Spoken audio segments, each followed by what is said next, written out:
Nandito pa nga kami sa SM Baguio at katatapos nga namin kumain. Kasama pa rin namin itong kapatid ko and then yung mga pamangkin ko and then si mother. Tapos na nga kaming kumain ng lunch and gusto daw mamasyal ni mama sa Botanical Garden. Paalis na nga sana kami para mamasyal, ang kaso nag-umpisa ng umambon sa labas. Kaya for the lakad-lakad muna ang mga persons, tanaw-tanaw muna sa labas habang nagpapatila muna ng ulan. Ang ganda dito, tanaw mo na yung buong Baguio. Yan na nga yung Lake Drive dun sa Burnham Park. And then katabi na nga nito yung Melvin Jones. Ito yung mahirap pag namamasyal ka pag may mga kasama kang bata tapos nag-uulan. Medyo lumakas pa nga yung ulan kaya hindi pa kami makaalis. Kaya bumalik ulit kami dito sa loob para mag-ikot-ikot muna.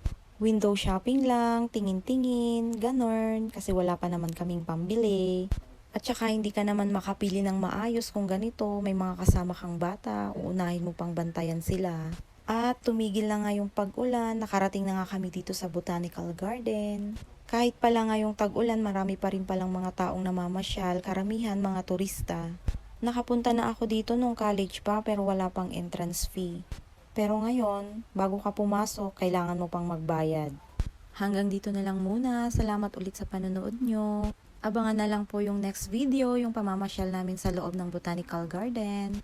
Don't forget to follow me. God bless po sa ating lahat. Bye!